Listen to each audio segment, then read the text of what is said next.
칩넷 기술이 됐으니까 삼성전자가 이제 위기 돌파할 것이다. 혹은 뭐 HBM 승인이 됐으니까 정말 큰일 났다. 이제 구입자 반등이 된다. 엔비디아의 승인이나 아니면 파운드리 쪽에서 거대 빅테크 회사의 고객을 위탁선을 받을 수 있는 것에 대한 그 내용들. 그렇지만 좋은 호재라고 하는 거 맞을 수 있겠다.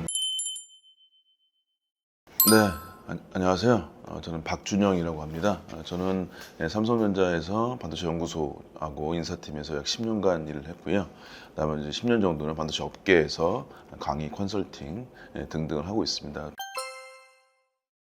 HBM이라고 하는 반도체 풀 네임은 하이 밴드위스 메모리라고 그래서 고대역폭 메모리라고 보통 얘기를 합니다. 고대역폭이라고 하는 거는 쉽게 봐서 우리가 어떤 메모리라고 하는 반도체 아니면 어떤 기기한테 데이터라고 하는 걸 부어줘야 되는데 밴드위스가 그 부어주는 양을 한꺼번에 많이 하는 것을 우리가 하이 밴드위스라고 얘기를 합니다. 이 하이 밴드위스 메모리가 기존의 메모리하고 무엇이 다르냐? 크게 보자면 두 가지 정도가 다릅니다. 첫 번째로는 바로 이 AI 시대에 필요한 메모리라는 것이 다릅니다. 이 AI 인공지능 반도체라고 하는 것이 나오면서 인공지능 반도체에 필요한 데이터들이 굉장히 많이 요구가 되게 됐습니다. 여러분께서 들었을 때 뭐 AI라고 하는 게 결국에 사람과 생각이 비슷하다 뭐 이런 얘기도 하시겠지만 실제 AI는 굉장히 엄청나게 많은 데이터들 혹은 소위 파라미터들이라는 것을 데이터를 받아서 한마디로 확률 게임을 하는 거랑 마찬가지지 않습니까? AI하고 B가 있을 때 가운데를 어떻게 채워줄래? A하고 B가 그 채워주는 형태가 결국에 곱하기 더하기를 반복해서 가장 확률이 높은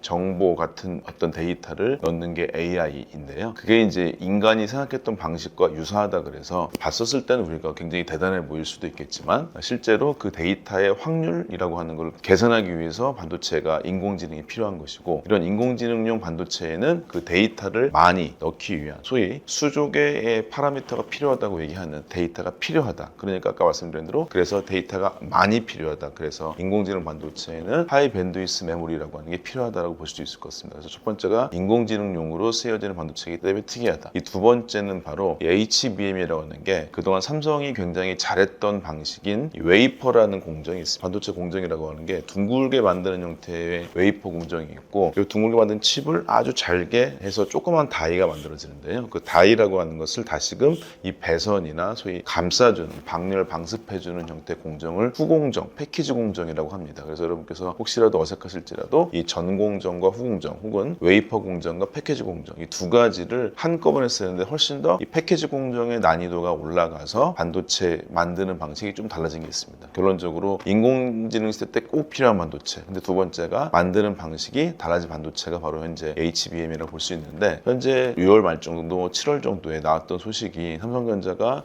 또 AMD, 브로드컴이라는 회사 이 두 회사는 지금 아까 말씀드린 대로 인공지능 반도체 설계도를 그려주는 회사들입니다. 그 회사들하고 삼성전자의 반도체 HBM이라고 하는 게 실제 납품돼서 연계해서 AI 반도체를 만들 수 있도록 하는 게 협업이 됐다. 승인받았다라고 하는 것들은 상당히 의미 있는 소식이라고 볼 수 있습니다. 그렇지만 우리 TV를 보시는 분들이나 아니면 많은 투자자분들이 삼성이라고 하는 회사가 HBM이라고 하는 것을 한 1년 넘게 계속 못 만들어 오고 있는 형태고 그 다음에 소위 이제 AMD나 그 다음에 브로드컴이라는 회사를 말고 거대한 회사 있죠. 엔비디아라고 해서 현재 글로벌 시가총액의 1등하고 있는 회사의 승인은 아직 안 되고 있는 상태라서 상당히 고전을 면치 못하고 있습니다. 이러한 형태가 우리가 고민되는 건 무엇이냐? 현재 이 AMD, 브로드컴 승인 받는 건 별일이 아닌 것이냐? 뭐 분명히 삼성한테는 호재가 될 수 있으나 현재 촬영 기준으로 봤을 때 2분기가 끝나고 3분기가 시작된 이 시점에서 3분기에 바로 어떤 매출의 증대나 이런 것들은 조금 더 시간을 지켜봐야 될 것 같고요. 현재 촬영 일자 기준으로 봤었을 때는 2분기 실적이 나왔었을 때 그렇게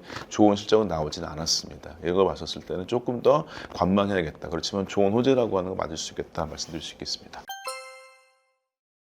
일단은 현재 가능할 수 있으나 할 수 있는지 여부라고 하는 거는 좀 고민이 될 것 같아요. 그러니까 이제 이것을 좀 나눠봤을 때 현재 상태와 가능한 미래라고 하는 걸 두 개 나눠보도록 하겠습니다. 현재 상태는 실제로 33년 만에 메모리 시장에서 하이닉스가 1등을 하게 됐습니다. 굉장히 큰 사건이죠. 여러분께서 아시겠지만 뭐 삼성전자가 한참 잘 나갔었을 때는 국가 경제를 먹여 살린다. 혹은 국내 GDP의 19%까지가 한 회사에서 다 만든다. 이런 얘기까지 있었습니다. 삼성전자 없으면 다 망한다. 뭐 이런 얘기가 있었는데 어떤 면에서 다행스럽게도 말고도 삼성전자 말고도 반도체를 잘 만들어서 생긴 것인데요. 삼성전자가 1992년 굉장히 오래된 일이죠. 그 이후로 33년간 반도체 업계 메모리에서 1등을 해왔습니다. 뭐 정말 대단한 일이고 4년 만에 올린 올림픽에서 8번 우승을 한 것이죠. 거대한 일입니다. 그런데 실제로 처음으로 33년 만에 다행히 하이닉스가 1등을 했고 그 점유율은 하이닉스가 36, 메모리 반도체에서 삼성전자가 34, 그 다음에 마이크론이라는 미국 회사가 25 정도로 해서 이 3강의 회사가 대표적으로 반도체를 만들고 있는데 그 중에서 이 처음으로 33년 만에 업계 1등이 된 하이닉스의 역할은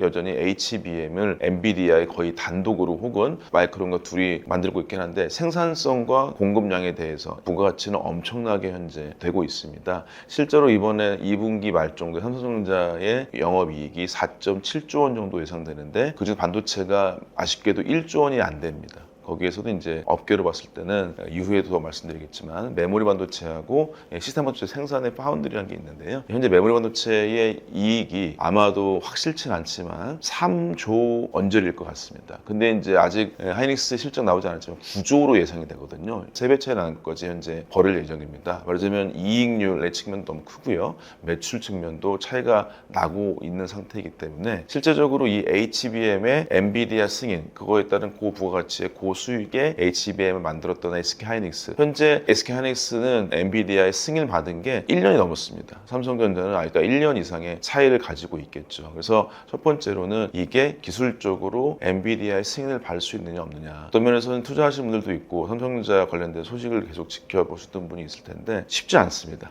실제로 그 다음에 이제 항상 될 거라고 했었고요. 많은 뭐 투자자분들이나 기자분들이나 애널리스트 분들 얘기했는데 현재 목표는 항상 분기마다 될 것 같다 얘기하는데 되게 어려운 가장 큰 이유는 일대 실제 고객 글로벌 반도체 인공지능 반도체의 85% 이상 갖고 있는 엔비디아가 거기에서 맞춤형 메모리가 이제 HBM을 하이닉스 그 다음에 혹은 마이크론으로 선정을 해버렸고요. 그렇다면 원 벤더, 투 벤더 첫 번째, 두 번째 회사가 있습니다. 세 번째 회사까지 굳이 할 필요가 있느냐 문제도 분명히 있습니다. 왜냐하면 이 반도체를 다 묶어가지고 만드는 대만의 반도체 회사죠. TSMC라고 하는 반도체 회사가 물량에 한계가 있습니다. 그 다음에 너무 크게 많이 만들더라도 가격이 떨어질 수 있으니까요. 왜냐하면 적절한 형태의 생산성을 가지고 있고 이미 투 벤더로 가능하다고 한다면 쓰리 벤더라고 할 수 있는 삼성전자를 그게 쓸 필요가 있느냐라고 볼 수 있을 것 같아요. 그렇게 현재 문제가 있고 그래서 미래는 어떻게 될 것인가 봤었을 때 미래 말하자면 기술적으로 변화해서 더 좋은 반도체를 만들 수 있느냐라고 하는 가능성은 반도체 HBM 6세대라고 불려지기도 하고요. 보통 여러분 그 세대 6세대가 왜 그러냐면 HBM1이 있고요. HBM2, 그다음에 HBM2E가 있습니다. E가 이제 expanded라고 해가지고 확장된 건데요. 그래서 1세대, 2세대, 3세대. 그다음에 HBM3가 4세대, HBM3E가 5세대, HBM4가 6세대입니다. 그래서 숫자가 좀 복잡하시죠? 그래서 이제 HBM4라고 하는 게 HBM 6세대인 건데요. 이때 새로운 기술을 현재 도입하고 접목을 하고 있습니다. 여기가 이제 첫 번째로는 역전의 기회가 될 수는 있겠다라고 볼 수 있는데요. 삼성전자는 기존의 하이닉스나 마이크론 했던 기술과 새로운 기술을 같이 개발하고 있는 상황입니다. 그렇다고 친다면 뭐 올해 말 정도나 HBM4라고 하는 걸 통해서 역전 혹은 추격 정도가 가능할까? 근데 그렇게 얼만큼 될까라고 하는 것들은 아직 업계에서는 만만치가 않다 볼 수가 있습니다. 결론적으로 두 가지겠죠. 현재 상태에서는 현재 HBM3E라고 하는 주력 제품이라고 하는 게 삼성의 기술력도 분명히 있겠지만 이 경영 전략상으로서 굳이 승인이 가능한지 여부를 우리가 검토해볼 필요 있을 것 같고요. 만만치가 않다. 두 번째로는 조금 더 어려운 기술이긴 하지만 고객에게 서비스할 수도 있고 새롭게 가치를 부과할 수 있는 HBM4 6세대의 새로운 기술, 뭐 전문용어로 하이브리드 본딩이라고 하는데요. 그것의 기술을 도입해서 적용해가지고 수율까지 상상할 수 있다면은 그게 약간의 추격의 기회가 될 수 있겠다라고 말씀드릴 수 있겠습니다.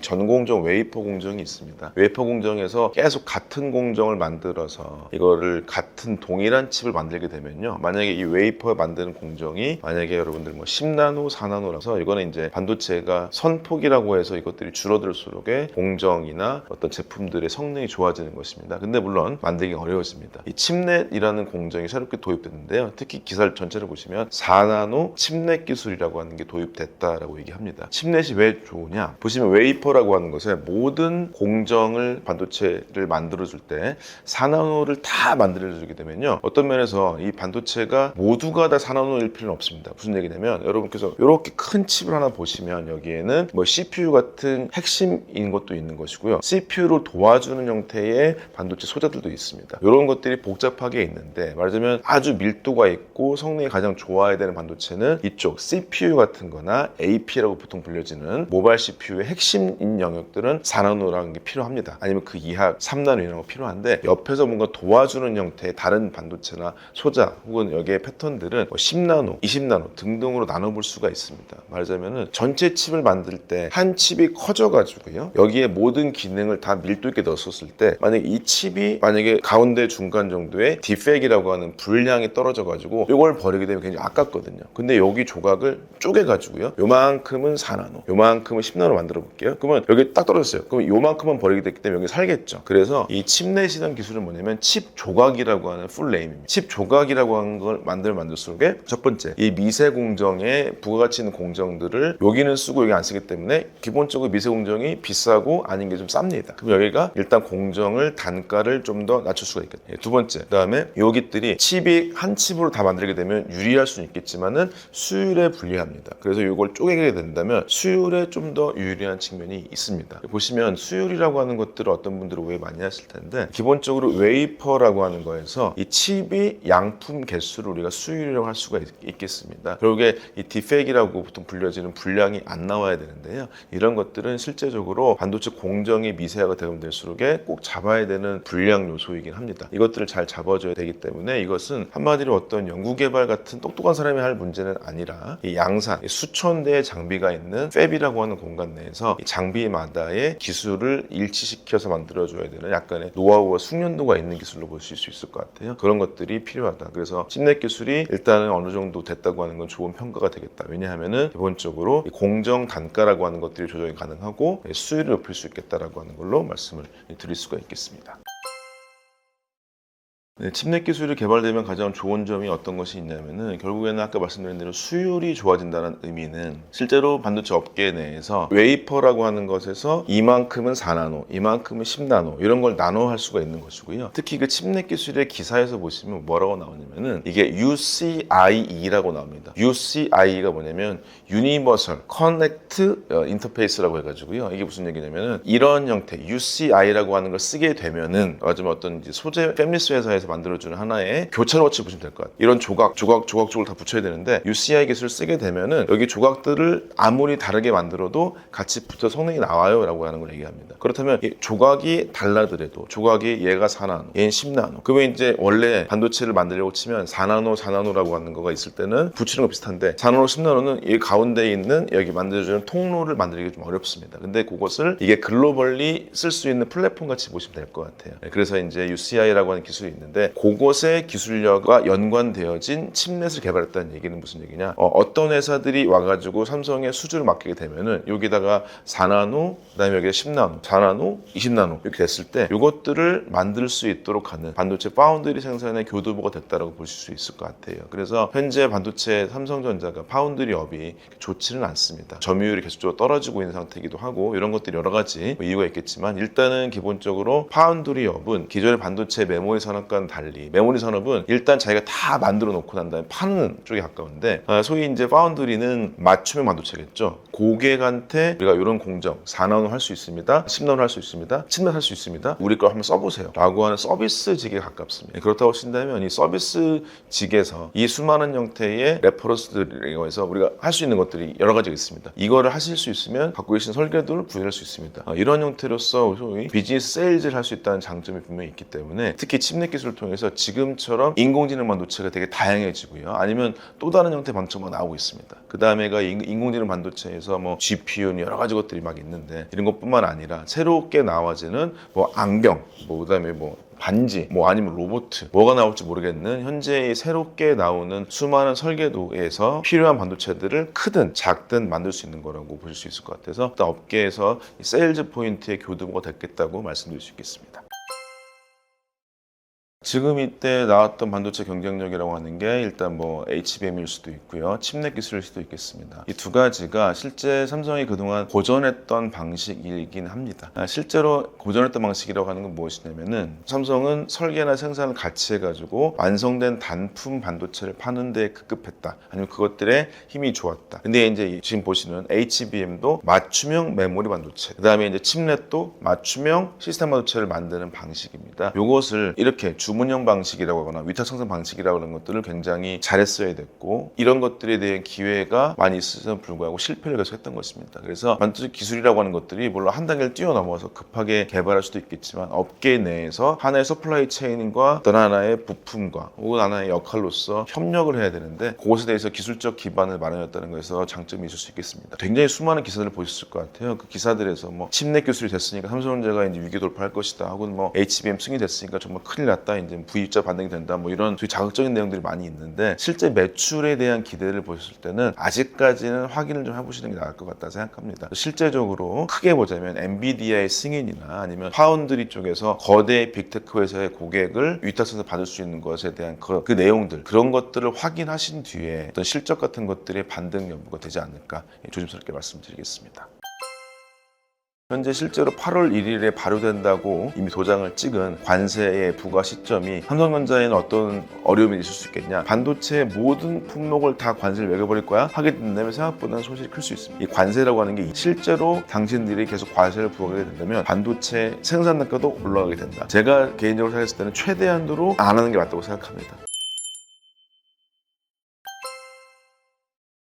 네, 이번에도 수많은 투자자들께서, 그다음에 온 국민의 40% 정도가 삼성전자 주식을 들고 있다고 하시기도 해요. 그래서 삼성전자 주가나 이런 것에 대해서는 그냥 기대나 어떤 면에서는 요즘에 기대도 안 하시는 분도 있긴 합니다. 뭐 그렇지만서도 일단은 현재 실적이 안 좋았었습니다. 그래서 현재 삼성전자는 크게 보시면은 이 반도체 쪽이고요. 그다음에가 이제 핸드폰 같은 가전 쪽이나 이런 쪽이 있고요. 그다음에 디스플레이 쪽이 크게 세 가지가 있습니다. 그 중에서 이번에 4.7조 원 정도 2분기 실적이 예상이 됐는데, 그 중에서 보시면 반도체는 1조가 안 될 것 같습니다. 상당히 이제 저조한 수준인 것이고요. 가전 쪽이 보통 한 2에서 3조, 그 다음에 이쪽 디스플레이 쪽이 한 7천억에서 1조 사이 이 정도로 구분이 되어 있습니다. 여러분 아시겠지만 반도체가 한참 잘 나갈 때는요, 삼성전자 영업이익의 70% 이상을 가져왔을 때도 있을 정도 있었습니다. 결국에 반도체가 가장 큰 문제가 될 수 있겠죠. 그래서 그 중에서 당연스럽게 이 메모리 쪽에서는 엔비디아향 H 공급 지연이라고 하는 건 커다란 형태의 이슈일 수밖에 없습니다. 소위 인공지능 반도체 설계 회사인 엔비디아가 인공지능 반도체 85% 이상을 점유하고 있고, 거의 독점이나 과점적 상황이라고 하는 게 쉽게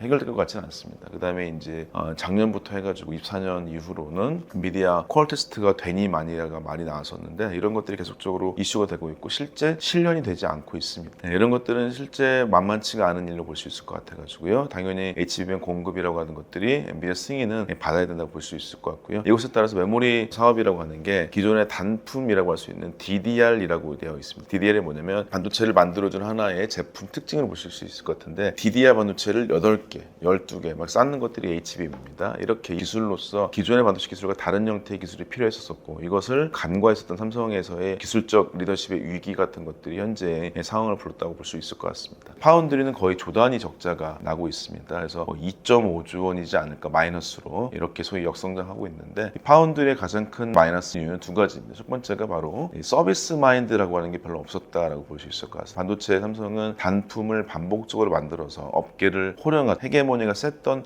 회사입니다. 이런 형태 회사들이 실제로 갑이라고 할 수 있는 설계 회사한테 가서 우리가 서비스 더 해드릴게요, 우리 믿고 갑시다, 뭐 이런 것들을 하면서 신뢰를 획득하면서 과연 비즈니스를 해왔는가라고 하는 상황을 우리가 다시금 물어볼 수밖에 없을 것 같아요. 실제로 큰 사태가 몇 번 있었습니다. 대표적으로는 GOS 사태라고 해서 2022년에 삼성의 반도체 갤럭시 S22였는데요. 그때 퀄컴이라고 하는 칩을 설계를 받아가지고 삼성이 위탁 생산했었습니다. 근데 이 퀄컴 칩의 성능이라고 하는 것들이 좋아지지 않는 것들을 실제 반도체, 그다음 핸드폰에서 GOS가 뭐냐면은 게임을 진행할 때 게임 옵티마이제이션에 관련 소프트웨어 쪽을 실제 게임할 때 용량이 많이 차지하잖아요. 그러니까 일부러 다른 앱 같은 것들의 성능을 낮추는 형태로서 자기 성능이 느린 것을 감추려고 했던 것들의 방식을 하면서 업계에서 굉장히 큰 큰 질타를 받았고 고객들의 신뢰가 떨어졌었고, 그때쯤에 해서 퀄컴이라고 하는 대고객이 떠나갔습니다. 그래서 퀄컴은 지금 아마도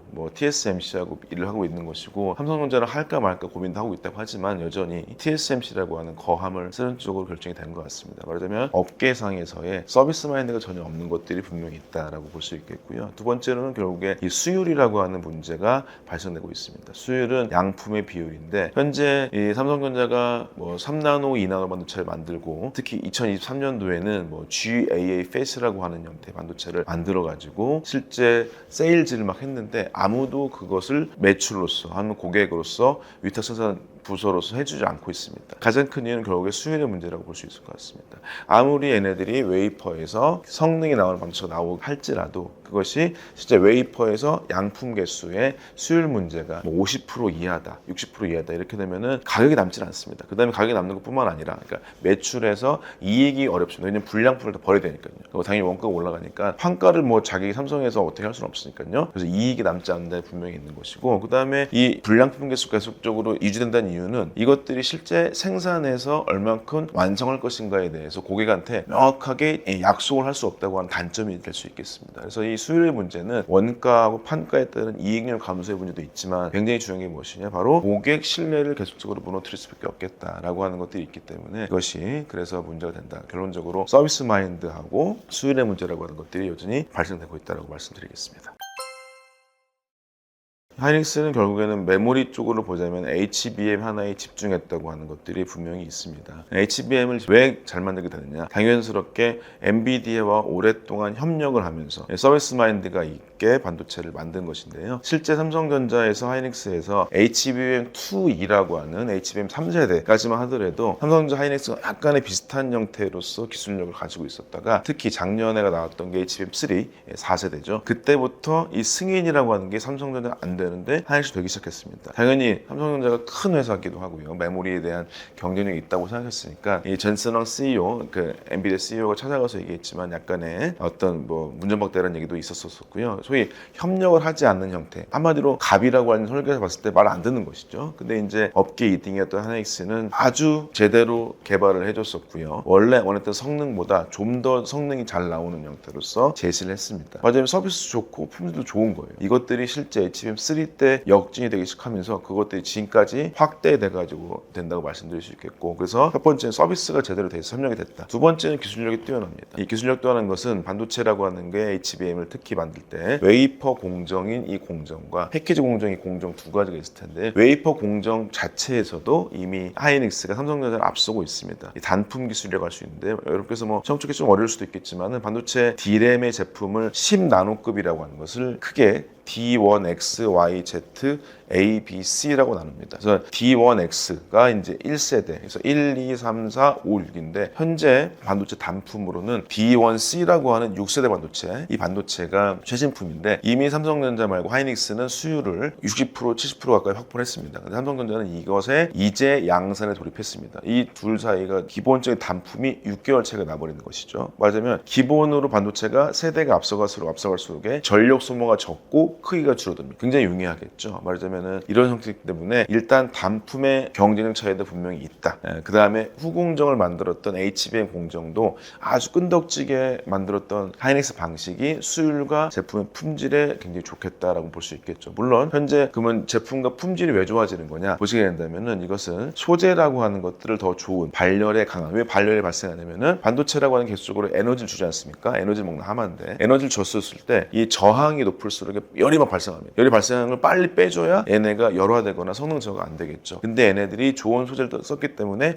열이 잘 빠집니다. 그런 소재를 개발했다는 게 첫 번째. 두 번째로는 얘네들의 수율과 성능을 높여주기 위해서 이 만들어주는 장비라고 할 수 있게, 또 이 장비를 한미반도체 장비를 썼습니다. 이 장비를 썼기 때문에 이 장비가 성능이 좋게 나왔고, 근데 삼성전자는 아쉽게도 이 소재 회사도 적절하게 쓰지 못했고 장비사도 한미반도체를 쓰지 못하게, 왜냐하면 예전에 20년 전에 삼성전자의 자회사 장비회사와 이 한미반도체 간에 특허 소송이 해가지고 사이가 굉장히 안 좋았었습니다. 그래서 한미반도체 여전히 삼성전자랑 비즈니스 하고 있지 않죠. 반도체 장비를 쓰지 못했기 때문에 소재와 장비가 떨어지기 때문에 기본적으로 기술력 확보가 안 됐다고 볼 수가 있을 것 같습니다. 이런 것들이 실제 하이닉스가 기본적으로 서비스, 그다음에 이 실력, 게다가 업계의 협력까지 포함된 것들까지 유리하게 됐다고 볼 수 있겠습니다.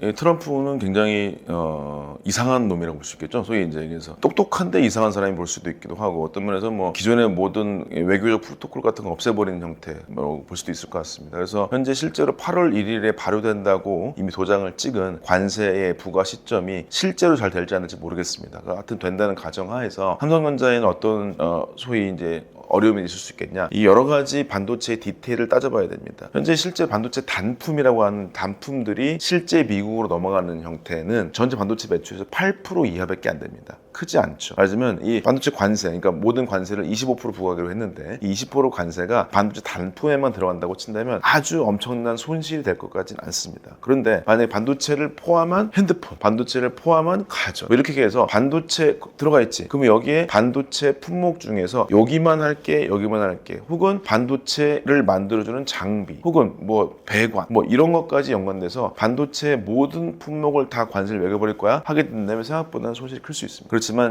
이건 기본적으로 삼성이나 하이닉스나 이 관세라고 하는 게 이미 우리 3월, 그 다음에 6월 이럴 때부터 유예가 됐기 때문에 그거에 대해서 약간의 추구 전략 같은 거 가지고 있긴 합니다. 뭐 우회 같은 것들도 할 수 있기 때문에, 그 다음에 당연히 그렇지만은 관세 영향 때문에 가격이 올라갈 수 있겠죠. 근데 이제 미국의 가장 큰 단점은 무엇이냐? 이 미국에서 관세를 가지고 있는 가장 큰 이유는 이 미국 자체에서 생산을 하지 못하기 때문에 자기들이 손해를 본다고 생각하고 있는 것이죠. 적자가 크다고 생각하는데, 그렇지만 아쉽게도 미국에는 여전히 생산 시설이 잘 좋지 않습니다. 말하자면은 미국은 소비를 통해서 자기들의 소위 달러적 가치를 통해 가지고 소비로서 자기 위치를 점하고 있는데, 이 반도체 관세를 통해서 가격이 올라가게 되면은 당연히 미국 반도체 회사 아니면 가전 회사에서 그 가격이 올라가게 되겠죠. 그럼 소비자 가격이 올라가게 됩니다. 현재 우리가 면밀하게 협상을 통해 가지고 만약에 반도체 과세를 직접적으로 부과하게 되고 그걸 확대하게 된다면 소비자 가격이 올라가 가지고 미국 시민들이 당신을 싫어할 것이다, 이런 형태로 얘기를 한다든지, 그렇게 하는 여러 가지 전략을 통해서, 혹은 반도체 제품이나 장비 같은 것들을 실제로 당신들이 계속 과세를 부과하게 된다면 반도체 생산 단가도 올라가게 된다. 그럼 당신 반도체 장비 회사들한테도 피해가 갈 것이다. 이런 형태로서 현재의 관세 전쟁이라고 하는 건, 관세의 부과가 결론적으로 봤을 때 미국이 좋지 않게 된다라고 하는 것까지 말을 하는 게 필요할 것 같아요. 왜냐하면 현재 글로벌 서플라이 체인 이런 것들이 우크라이나 전쟁 때문에 깨지긴 했지만 실제로 봤을 때는 관세가 생긴다는 얘기는 미국에만 좋은 점이 절대 아닙니다. 왜냐하면 관세가 생기면 모두가 가격이 올라간다는 얘기거든요. 이런 것들은 실제로 미국한테 도움이 안 되기 때문에 면밀히 조정을 통해서 삼성전자뿐만 아니라 우리 반도체 업계에서도 준비를 많이 해야 될 거라고 생각이 들긴 합니다.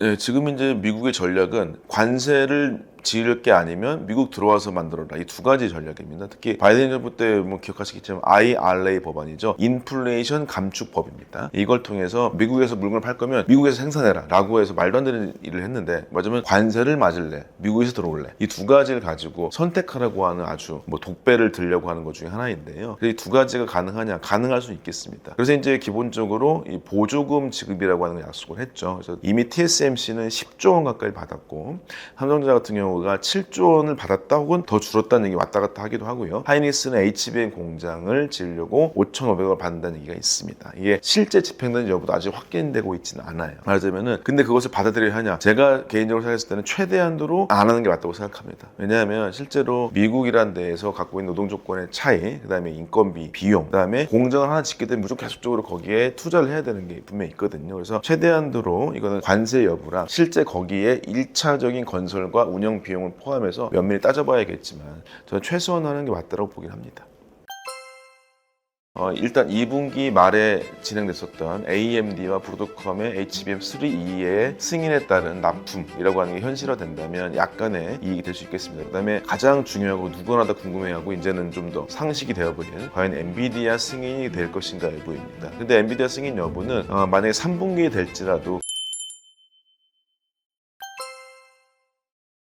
삼성전자 실적이 오르는 것들은 누구도 싫어하지 않을 것 같습니다. 뭐 하이닉스 분들이나 TSMC 싫어할 수 있겠지만, 결론적으로 봤을 때 실적이 오르게 된다면 어떤 것이 있을까? 일단 2분기 말에 진행됐었던 AMD와 브로드컴의 HBM3E의 승인에 따른 납품이라고 하는 게 현실화된다면 약간의 이익이 될 수 있겠습니다. 왜 약간이라고 말씀드렸냐? 점유율이 10%에서 15% 사이밖에 되지 않기 때문에 이런 것들이 여전히 크게 반등하는 것들은 만만치 않겠다라고 볼 수 있을 것 같고요. 그렇지만 어쨌든 반등의 요인이 되겠다라고 말씀드릴 수 있겠습니다. 그 다음에 가장 중요하고 누구나 다 궁금해하고 이제는 좀 더 상식이 되어버린 과연 엔비디아 승인이 될 것인가 여부입니다. 근데 엔비디아 승인 여부는 만약에 3분기에 될지라도 그 이익이 4분기 때부터 발생할 가능성이 높습니다. 그래서 3분기 때라고 하는 거는 만만치는 않다라고 저는 보고요. 다른 증권사 애널리스트 분들이나 이렇게 얘기를 많이 하시는데 V자 반등이라고 하는 것들은 결국에 반도체로 보자면요, 이 HBM의 승인 여부가 가장 클 것이고 파운드리 고객 확보했을 텐데 근데 이것들이 당장에 3분기 때 고객을 마련한다고 할지라도 생산만 3개월이 걸리게 돼 있고요. 매출 발생을 보게 된다면은 그게 바로 반등하기 어렵다고 볼 수 있을 것 같고, 참고로 가전 쪽으로 보게 되면은 기본적으로 2분기보다는 3분기 쪽이 좀 더 새롭게 가전에서의 이익의 확대가 될 수 있습니다. 그래서 실제로 이 방송 일정에 따라 다르겠지만 갤럭시 폴드 Z, 플립 Z 7이라고 하는 제품들이 새롭게 나오게 되는데요. 이런 것들이 프리미엄 폰으로서 어떤 정도의 매출의 증대라고 하는 걸 통하는 이익의 확대가 될 수 있겠지만 반도체는 아주 바로 반등하기는 어렵겠다. 그렇지만은 가전 쪽이나 핸드폰 쪽에 대해서는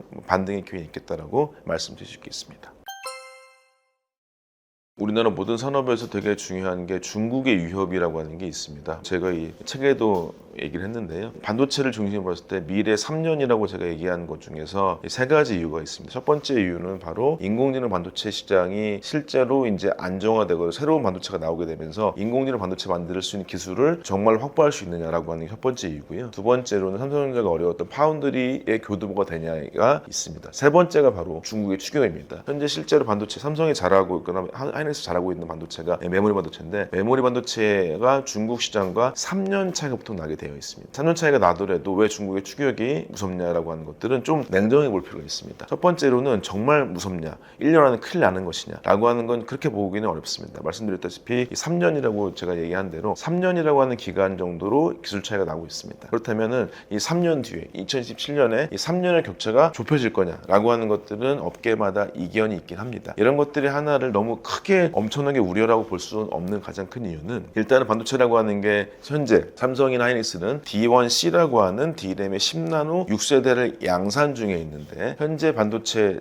중국에서 만들고 있는 CXMT라고 하는 창신 메모리 반도체라고 하는 곳은 D1A라고 하는 것들을 개발한 정도입니다. 그렇지만 이 D1A를 개발했고 현재 이 반도체들은 D1Z라고 하는 형태, 이것보다 훨씬 더 뒷세대인 거죠. 이 3세대 정도의 반도체를 D램의 10나노 3세대를 만들고 있습니다.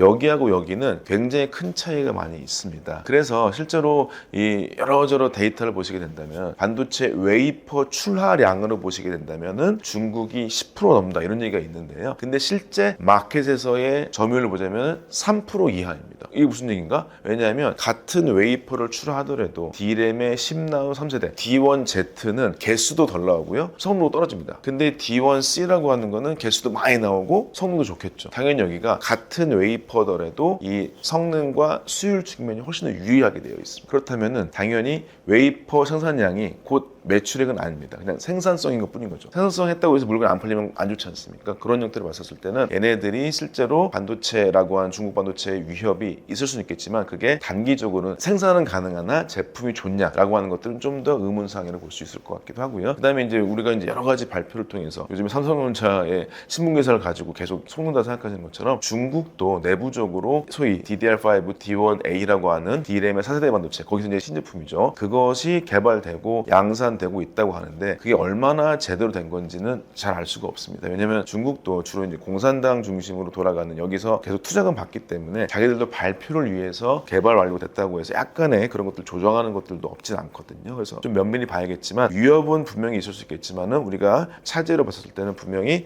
생산 측면에서는 격차를 벌려야 되는 게 있겠다라고 말씀드릴 수 있겠고, 두 번째로는 바로 하이실리콘을 중심으로 하는 설계 측면은 솔직히 말씀드리면 이미 중국이 우리나라 앞섰습니다. 그래서 이제 이 하이실리콘은 이제 미국에서 하웨이죠. 하웨이 제품을 막았던 것처럼 하웨이의 설계 자회사가 하이실리콘입니다. 하이실리콘이라고 하는 게 아주 탑 레벨의 커팅 엣지 기술을 갖고 있지는 않지만 중국 내에서 소비 가능한 형태의 설계도는 그릴 수가 있습니다. 그래서 이미 업계의 탑 10 안에 들었습니다. 굉장히 이거는 우리한테는 어떤 면에서 관련해서는 소위 반면교사를 삼아야 될 것 같아요. 그동안 삼성이나 하이닉스가 주로 이 생산을 중심으로 엄청나게 발전시켜왔는데 이 중국의 설계 쪽으로 봤을 때 하이실리콘은 우리가 외래 배워야 되는 상황이라고 생각이 들긴 합니다. 그래서 전반적으로 인력들이 많이 부족하긴 하지만 이 설계에 대해서는 이 중국을 추격해야 되거나 혹은 대만이나 미국들을 벤치마킹해야 되는 것도 현재 상황이라고 말씀드릴 수 있겠습니다.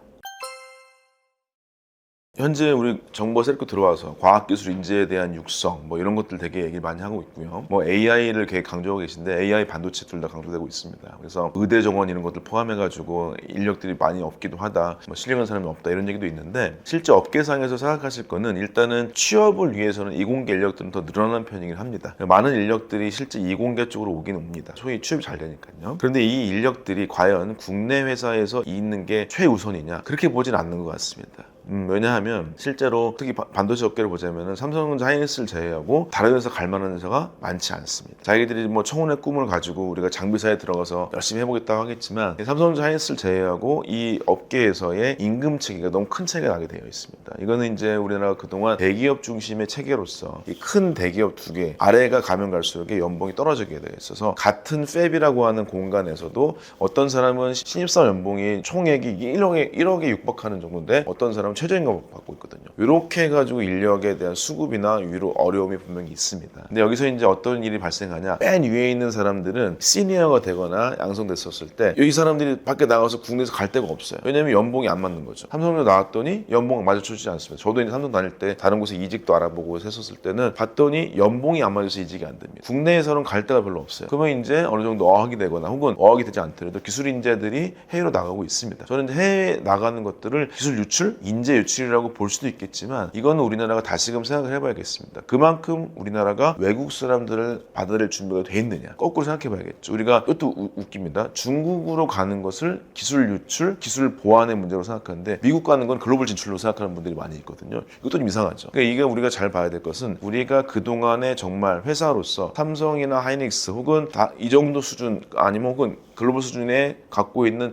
제품을 만들고 있는데 과연 글로벌 수준의 조직 문화나 인사 관리 등이나 인재에 대한 양성과 중요성을 알고 있는 이건 다시금 우리가 고민해봐야 될 것 같습니다. 그래서 대표적으로 반도체에서 이 설계하는 쪽이나 생산하는 쪽에서 인재 유출이라고 하는 것들은요, 이 설계 인력들은 원래부터 많이 나갔었습니다. 왜냐하면 우리나라가 잘하는 분야가 아니기 때문에 우리나라에서 일을 하다가 미국으로 가게 된다 이랬을 때 다시 한국 돌아오게 되면요 훨씬 더 소위 선진 기술을 배우고 온다 그래서 값어치가 올라갑니다. 원래 부장하던 사람이 임원으로 오기도 하고 원래 과장하는 사람이 부장으로 오기도 하고 이런 것들은 자연스럽게 많이 벌어졌었고요. 그다음에 우리나라 잘하는 게 바로 생산 쪽이지 않습니까? 이 생산 쪽에 대해서는 중국으로 많이 시니어들이 가기도 하고요. 그다음에 이제 우리나라 요건을 감안하고 우리나라 뛰어난 인재들이 많이 있기 때문에 마이크론으로 가기도 합니다. 이런 것들 우리가 별 수 없다. 혹은 이것들은 개인의 직업 선택의 자유라고 하는 것과 기술 보완이라고 하는 것들에 대해서 고민해야 봐야 되는 상황인 것이고요. 이거는 우리나라 많은 기업들이 삼성전자와 하이닉스 그 이상의 수준을 갖고 있는 기업의 어떤 처우나 이런 체계를 만든 것들이 우선인 것이고요. 그런 것들을 우리가 꼭 확인해보고 정책적 반영이나 어떤 기업들한테 요구해 볼 수도 있겠습니다. 글로벌 반도체 업계 내에서 여러 가지 우리가 위치가 있다는 것을 충분히 알아야 될 것 같습니다. 그래서 실제 삼성전자라고 하는 곳은 아주 이상하게 어쩌면 특이하게 굉장히 많은 경쟁 상대를 가지고 있습니다. 그건 왜냐하면 반도체 회사가 종합반도체 회사라고 해서 설계나 생산 혹은 디바이스, 그러니까 가전까지 다 만들어준 어마어마한 포트폴리오를 갖고 있는데 보시게 된다면 반도체 시세모듈 설계라고 하는 것은 뭐 퀄컴이나 애플하고 경쟁을 막 하고 있어요. 경쟁이 솔직히 되지 않습니다. 지금 좀 약한데 반도체 생산이라고 하는 거는 TSMC 뭐 하고 경쟁한다고 얘기하고 있고 중국의 SMIC랑도 경쟁을 하고 있습니다. 이 가전이라고 하는 것은 실제로 뭐 LG도 있겠지만 핸드폰으로 보면 아이폰하고 경쟁을 하고 있어요. 말하자면 삼성전자라고 하는 이 거대한 회사는요 실제적으로 봤었을 때는 여기에서 경쟁하는 상대들이 엄청나게 되어 있습니다. 이 삼성전자가 전략을 다시금 고민해 볼 필요가 많이 있을 것 같아요. 기존에 전체를 다 잘하는 방식으로 할 것이냐 아니면 여기에서 가장 잘하는 것들로 집중할 것이냐의 문제가 있습니다. 물론 그렇다고 해서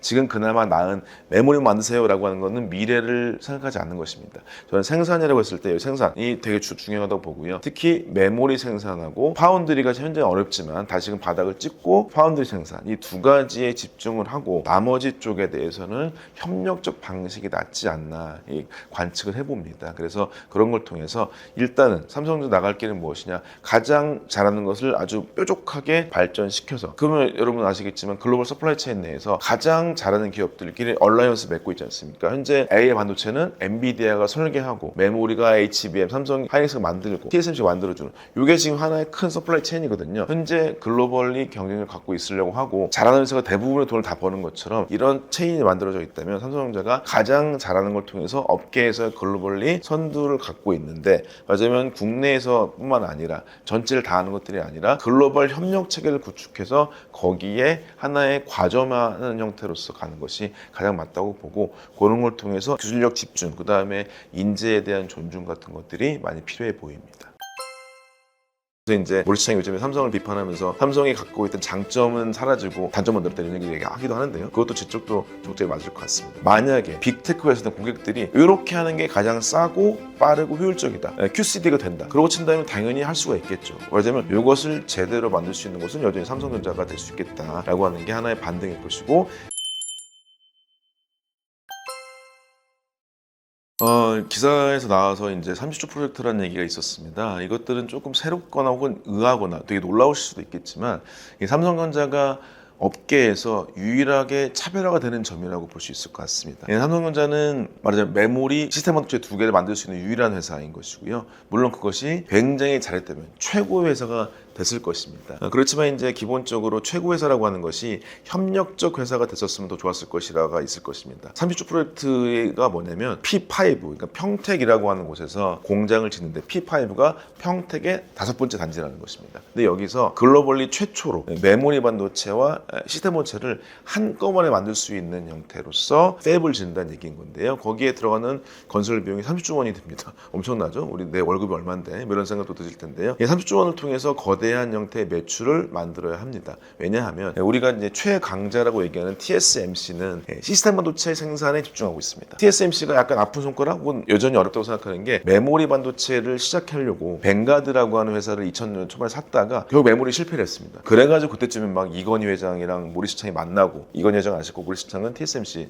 창업자죠. 대체 메모리 어떻게 하는 거냐 이런 것들을 듣기도 했었습니다. 그래서 이제 모리시창이 요즘에 삼성을 비판하면서 삼성이 갖고 있던 장점은 사라지고 단점만 늘었다 이런 얘기 하기도 하는데요. 그것도 제 쪽도 적절히 맞을 것 같습니다. 그렇지만 여전히 TSMC는 메모리를 만들지 못합니다. 현재 반도체 시장에 또 어떻게 봤었을 때는 이 메모리 반도체와 시스템 반도체라고 하는 것들이 융복합 제품으로서 다양하게 설계돼서 최적화가 될 수 있다고 한다면, 그거를 한꺼번에 토탈 솔루션 만들 수 있다고 친다면 최고입니다. 그래서 이제 요즘에 이제 여러 가지 기술 중에서 뭐가 있냐, PIM이라고 해서 Process in Memory, 혹은 PNM이라고 해서 Process Near Memory. 이게 무슨 얘기냐, 기존의 프로세스가 바로 시스템 반도체입니다. 시스템 반도체가 훨씬 더 중요하고 메모리가 옆에 있었다라고 봤는데, 지금은 어떤 상황이냐, 워낙에 데이터가 많이 필요한데 메모리의 속도가 여기를 따라가지 못하고 있습니다. 지금 인공지능 반도체 있는데요, 인공지능 반도체에서 HBM의 역할이 중요해지는 이유는 뭐냐면요, 인공지능 반도체 속도가 10이면 여기 있는 HBM 속도가 1이에요. 맞으면 얘네 속도를 기다렸다가 이 90% 놀고 있습니다, 거의. 그렇기 때문에 HBM이 더 시장이 확대될 수밖에 없는 게,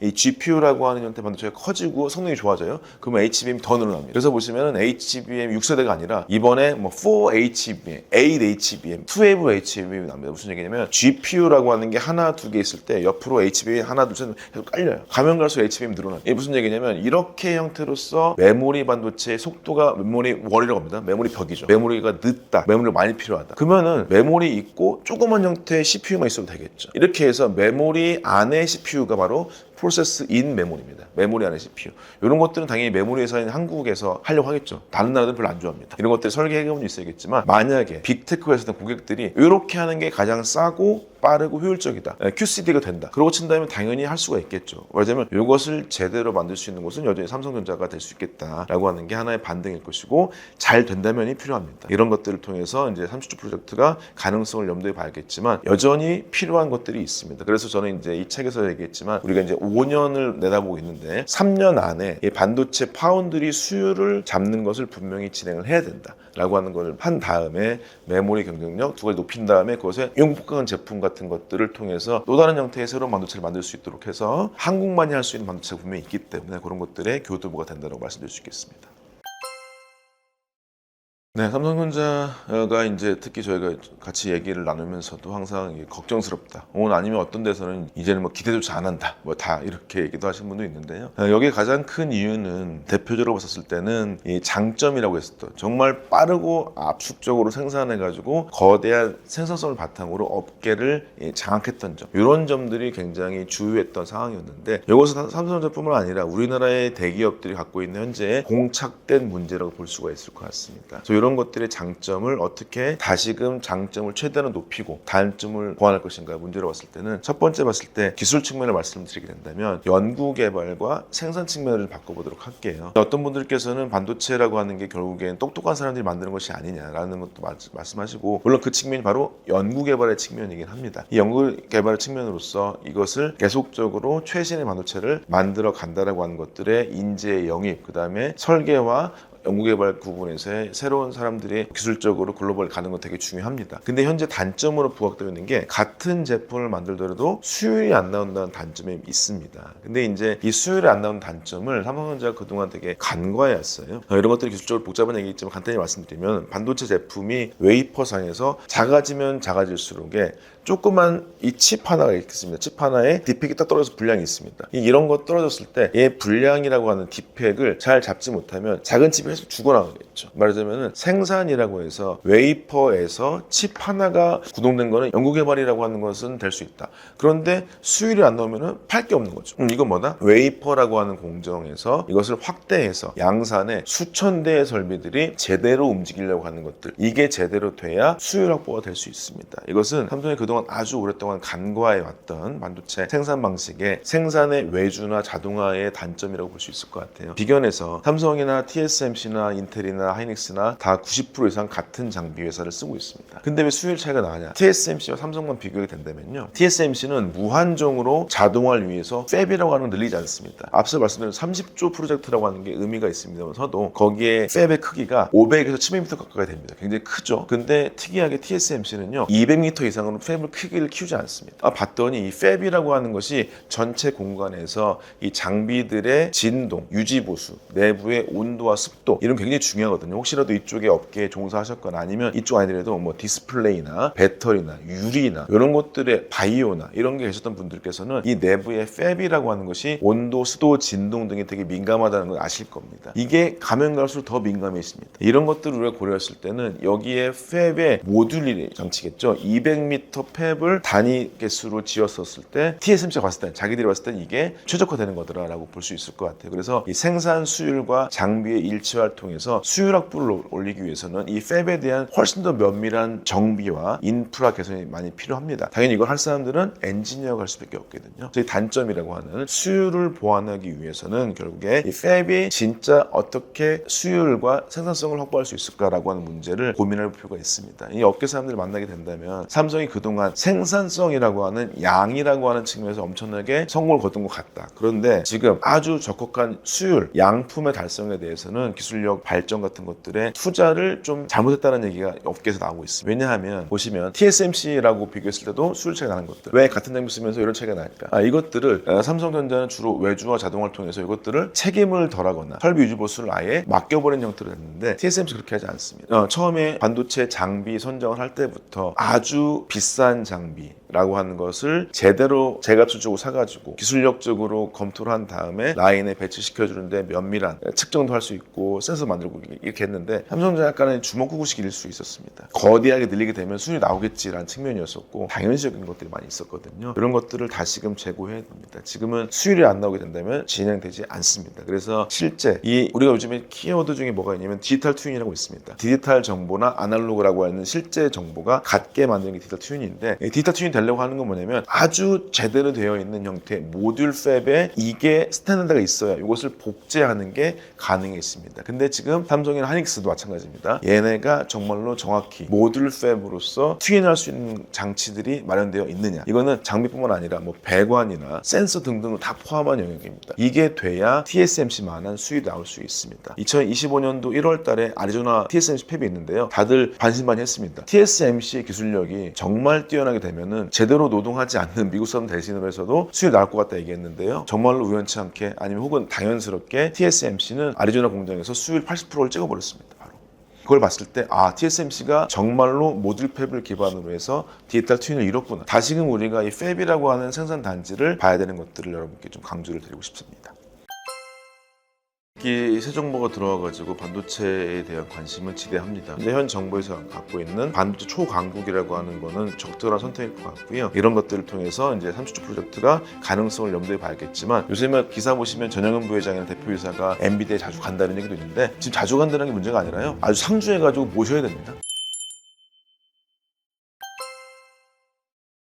이 새 정보가 들어와가지고 반도체에 대한 관심은 지대합니다. 그래서 이재명 대통령이 후보 시절에 첫 일정이 뭐였냐? 판교의 AI 반도체 스타트업을 방문했고 그 다음에 하이닉스를 방문을 했습니다. 삼성전자는 그 전에 이재명 회장이랑 대담을 했었죠. 전 세계에서 반도체를 만들 수 있는 나라가요 몇 개 안 돼요. 5손가락 듭니다. 우리나라, 그 다음에 대만, 중국, 미국, 일본입니다. 말하자면 초강대국이나 아니면 양안 갈등하고 있는 대만, 우리나라 정도만 있는 것인데요. 5개 안에 든 거는 굉장히 큰 행운입니다. 왜냐하면 반도체가 소위 IT라고 하는 이 모든 기술이 모든 산업에 다 연관되어 있습니다. 여러분 보시면은 자동차도 내연기가 아니라 모터에다가 IT를 달아요. 쉽게 보시면 자동차라고 하는 게 보시면요, 반도체 더하기 바퀴를 다는 거죠. 그럼 이게요, 아주 재밌게 보자면은 집에 있는 로봇 청소기랑 똑같아질 수 있어요. 로봇 청소기가 뭐죠? 동그란 바퀴에다가 조그맣지만 IT기가 있는 거죠. 말하자면 이렇게 IT 기술이라고 하는 게 모든 전 산업 체계를 엄청나게 이끌어나고 있습니다. 그래서 반도체가 없으면 실제 경제가 돌아가지 않는다. 기술 발전이 없다라고 볼 수밖에 없는 것이고, 그래서 이제 여러 나라들이 반도체라고 하는 걸 안보라고 얘기할 정도로 되어 있습니다. 그렇기 때문에 이제 현 정부에서 갖고 있는 반도체 초강국이라고 하는 거는 적절한 선택일 것 같고요. 이 반도체 초강국은 가장 기본적으로는 반도체 특별법을 기반으로 하고 있습니다. 이거는 이제 여러 가지 부침도 있었었고요. 크게 3가지였는데 첫 번째가 무엇이냐? 반도체 회사들한테 세제 혜택이 아니라 지원금이라고 하는 걸 주는 것입니다. 세제 혜택은 뭐냐면 우리가 돈을 10조 투자했어요. 그러면 거기다 깎아드릴게인 겁니다. 지원금은 뭐냐면 진짜 돈을 드릴게인 겁니다. 근데 여기서 조금 이제 생각해야 될 것이고, 이재명 정부에서도 생각하고 있는 건 뭐가 있냐? 반도체가 바로 생태계가 필요하다는 것을 강조하고 있습니다. 저도 이 책에서 얘기하고 있는데요. 기술과 리더십과 생태계 확보가 필요하다라고 되어 있습니다. 생태계는 무엇이냐? 실제로 저도 삼성에서 일을 했지만 삼성이나 SK하이닉스가 지원금이 없다고 이익이 안 나오는 건 아닙니다. 그러기에 이 생태계 확충을 위해서는 삼성전자 하이닉스만한 소재 부품 장비사를 키울 정도, 아니면 이런 것들이 같이 할 수 있는 설계 회사를 키울 정도, 이런 것들이 되게 되면은 우리 일자리가 엄청나게 늘어나는 것이고요. 선택지도 높아지고, 그 다음에 글로벌 협력 체계를 갖출 수 있는 게 됩니다. 무슨 얘기냐면 설계 회사, 우리나라 설계 회사가 꼭 삼성만 쓸 필요 없잖아요. 우리나라 설계 회사가 TSMC 써도 됩니다. 근데 우리나라 장비 회사가 이번에 한미반도체 같은 경우도 중국으로 이제 납품을 했었는데 어떤 분들도 되게 반대하시던데, 우리나라가 그 정도의 글로벌 경쟁을 갖춰서 개방하는 게 나은 것이지 폐쇄하는 건 적절하지는 않습니다. 그래서 이렇게 서플라이 체인을 생태계를 구성하기 위해서 다양한 형태의 지원금이 있다는 게 첫 번째이시고요. 두 번째가 뭐냐면 바로 인프라 용수의 확대입니다. 반도체는 제조업인데 엄청난 전력을 쓰게 되어 있습니다. 예를 들어서 삼성이 이제 경기도 화성 쪽, 동탄이라고 할 수 있는데 그쪽에 쓰고 있는 화성 사업장의 전력 사용량이 화성시 전체의 4분의 1에 가깝습니다. 어마어마한 전력량을 쓰고 있죠. 그 다음에 물도 많이 필요합니다. 반도체는 아주 청정한 상업으로서 계속적으로 웨이퍼나 반응기 장비들한테 물을 공급하면서 냉각도 필요하기도 하고요. 혹은 여기에 세정도 많이 필요합니다. 그래서 엄청난 용수가 필요합니다. 그렇지만 이제 다시금 용수가 썩고 물이 더러워지냐? 그렇지 않습니다. 굉장히 깨끗한 물로 나올 수 있도록 처리하고 있기 때문에 그린 반도체이기도 한데요. 그래서 이제 이 인프라 용수를 제대로 공급해서 실제로 반도체가 만들어지고 있는 형태, 팹이나 생산 라인의 옆에는 어떤 거대한 전력량의 발전소나 혹은 댐들도 있습니다. 있습니다. 그런 것들에 대한 인프라 확대를 아주 확충하겠다, 혹은 관련되어 있는 인허가라고 하는 것들에 자유를 주겠다라고 하는 것들의 지원은 전폭적으로 될 것 같습니다. 세 번째는 좀 이제 이슈가 있었던 걸로 지금은 좀 들어갔는데, 반도체 인력들에 대한 52시간 규제를 풀겠다, 이런 것들이 있었습니다. 그래서 저도 그때 언론 인터뷰를 통해 가지고 반대한 입장이었는데요. 인력들에 대해서 시간 관리 같은 것들이 아니라 실제 좋은 요건에서 창의성 있게 혹은 숙련되게 일자리들을 요청하는 것들은 더 많지 않을까 싶기도 하고, 이런 것들은 이제 변형돼서 바로 인력 양성 쪽의 측면으로서 집중할 필요 있겠습니다. 현재 업계에서 2030년까지 업계의 인력이 아마도 30만 4천 명 정도까지 필요하다고 얘기하거든요. 근데 현재 양성 기준을 봤을 때 약 7만 명 이상이 모자라고 있습니다. 그렇다면 그 양성을 어떻게 할 것이냐의 문제겠죠. 여기서 계속적으로 주니어 대학생을 뽑는다고 하는 것도 있겠지만, 계속적으로 시니어 레벨들이 있습니다. 이 시니어 레벨들의 고용 같은 것들이나 지식의 전달, 이 숙련도 같은 것들의 어떤 지식의 아카이빙 등을 통해서 기술력을 한층으로 높이고 이 사람들이 유출되지 않게, 그래서 시니어와 주니어들이 모두 다 기술적 성장, 기술에 대한 전수 같은 것들을 통해서 이 기술들이 어디 안 나가고 한국 내에서 엄청나게 계속적으로 활용될 수 있도록 하는 걸 도와주는 것들도 정부의 역할을 생각됩니다. 결론적으로 봤을 때 돈을 준다, 인프라를 준다, 세 번째가 사람을 공급한다. 딱 세 가지 되겠죠. 우리가 모든 기업은 필요한 게 뭐겠습니까? 자연 자원이 필요하다, 그 다음에가 사람이 필요하다, 돈이 필요하다. 이 세 가지에 대해서 아주 적절한 형태로 전략을 가지고 있다고 볼 수 있겠습니다. 네, 삼성전자가 이제 어떤 면에서 주식시장에서 거의 양치기 손이 된 형태가 돼 있습니다. 그 다음에 이제 수많은 애널리스트 분들이나 어떤 면에서는 이제 실제 주식을 오랫동안 하신 분들도 삼성전자가 이런 적이 없었지, 혹은 소위 이제 V자 반등 자체가 아니라 V자가 없이 조금의 위기에서 바로 치고 나가서 거대한 이익을 만들었던 삼성전자가 왜 이러나라고 하는 걱정을 하시는 분도 많이 있을 것입니다. 어떤 분께서는 이제 삼성전자 쳐다보지 않는다라는 분도 많이 있기도 하고요. 그 다음에 이제 주가로 보자면은 작년에 88,000원까지 됐다가 지금 6만 원이 겨우 넘었을 정도인데, 지금 하이닉스가 목표 주가가 30만 원 넘는 거 대비했을 때는 지금 어마어마한 큰 차이기도 합니다. 과연 여기서 어떻게 할 수 있을까? 저는 이제 당장 3분기 반등은 없다고 생각합니다. 쉽지 않다. 다양한 기사들에서 말씀드렸다시피 칩넷이 있기 때문에 가능할 것이다, HBM, AMD 받았으니 가능할 것이다, 이렇게 어떤 면에서 장밋빛 전망을 하시는데 저는 그렇게 쉽지 않다고 봅니다. 일단은 기본적으로 이 승인 이후에 매출의 증대라고 하는 것들이 당장에 발생되지 않을 것이고요. 그 다음에 지금 됐던 칩넷 기술이나 AMD 승인들은 업계 내에서 가장 큰 헤게모니를 쥔 건 아닙니다. 말하자면 하이닉스가 같이 하고 있는 엔비디아가 된 건 아니란 말이겠죠. 그래서 이런 것들이 단기적으로 봤었을 때라기보다는 가장 중요한 건 올해 말 정도 엔비디아의 승인과 납품이 이어질 것이냐, 그 다음에 HBM3E 말고 그 다음 단계 6세대라고 할 수 있는 HBM4라고 하는 게 승인이나 될 수 있느냐, 이런 것도 새로운 기술로서 어떤 면에서 서비스 마인드가 있어야 됩니다. 이게 무슨 얘기냐, 요새 기사 보시면 전영은 부회장이나 대표이사가 엔비디아에 자주 간다는 얘기도 있는데, 지금 자주 간다는 게 문제가 아니라요, 아주 상주해가지고 모셔야 됩니다. 갑이라는 일보다는 을 마인드로서, 서비스 마인드로서 엔비디아의 모든 요인 같은 것들을 다 받아서 하루에 문제를 해결해야 됩니다. 이런 걸 통해서 실제 신뢰를 쌓고 고결 준비가 돼가지고 그런 거 돼야만이 실제로 승인이 될 것입니다. 두 번째로는 이 승인뿐만 아니라 기존에 간과했던 수많은 기술들이 있습니다. 성능 평가를 주로 했던 전작가 사람들이 얘기했던 설계 마인드, 이런 마인드가 아니라 생산과 설비와 패키지 등등의 이 기술들을 종합해서 여기에 어려움을 알고 여기에 엔지니어들을 가지고 실제 성능과 그 다음 자기들의 퍼포먼스라고 하는 것들을 존중함으로써 실제로 고객들이나 내부 고객들의 만족도 얻을 수 있어야 결국에 수율이 확보됩니다. 승인한다고 돈 버는 거 아니거든요. 수율이 늘어나야 기본적으로 이익이 늘어날 수밖에 없습니다. 현재 삼성전자의 어려운 분기별 실적은 결국에 원가가 올라간 겁니다. 원가를 낮추려고 치면 기술력을 바탕으로 하고 있는 팹을 제대로 만들고 기술력을 일치화시켜서 수율을 올리는 게 필요하다. 그건 누구나 엔지니어가 가능할 수밖에 없겠다라고 말씀드릴 수 있겠습니다. 제가 봤을 때 투자하는 입장에서 봤을 때 급하신 분들은 3분기 때도 늘 수 있겠지만 4분기 정도 때에 실제 좀 반등이 일어나면 좋겠다. 근데 그것도 당연히 HBM의 승인, 파운드의 고객 확보라고 하는 두 가지가 없으면 쉽지 않다라고 생각할 수 있겠습니다. 책에 부족하다면 책에 썼지만 미래라고 하는 것들을 만들 수 있습니다. 미래는 어떤 사람의 천재가 만드는 것이 아니라 수많은 사람들의 도움과 정책적 기반 아래서 만들어질 수 있다고 생각합니다. 반도체 많이 사랑해 주시고 이 채널도 많이 사랑해 주시기 바라겠습니다. 감사합니다.